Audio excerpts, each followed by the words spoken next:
AQI air quality index. সহজ ভাষায় এটি হলো বাতাসের একটি রিপোর্ট কার্ড এবং যার মার্কস 0 থেকে 500 স্কেলের কোনো একটি সংখ্যা দ্বারা বোঝানো হয়, যা আসলে বায়ুর শুদ্ধতার পরিমাপ নির্দেশ করে। AQI এর মান বেশি হলে বাতাসে দূষক বা পলিউটেন্টসের মাত্রা বেশি বলে ধরা হয়। নিচের লিস্ট থেকে বুঝতে পারছেন AQI এর ভ্যালুর কোন রেঞ্জ মানুষ সহ প্রত্যেকটি প্রাণীর ক্ষেত্রে কতটা ক্ষতিকারক। মিনিস্ট্রি অফ এনভায়রনমেন্টের অধীনে থাকা সেন্ট্রাল পলিউশন কন্ট্রোল বোর্ড নির্ধারিত করেছে বায়ুতে বর্তমানে এই 6টি প্রধান দূষকের আলাদাভাবে কনসেন্ট্রেশন বের করে এই ফর্মুলা অনুসারে যেটার সাব ইন্ডেক্স সব থেকে বেশি হবে সেটাকেই ফাইনাল AQI ধরা হয়। এবার মনে প্রশ্ন উঠছে তো, এই সব পলিউটেন্টস গুলোর মধ্যে সব থেকে বেশি ডেঞ্জারাস কোনটি? অ্যান্সার PM 2.5 বা পার্টিকুলেট ম্যাটার 2.5, বাতাসে ভাসমান অতি ক্ষুদ্র কণা যার ব্যাস লেস দেন 2.5 মাইক্রোমিটার, যা আকারে আমাদের চুলের প্রায় 30 গুণ ছোট।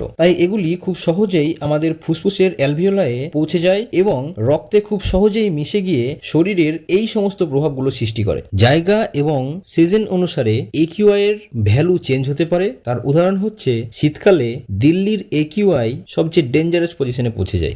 So the solution is less pollution.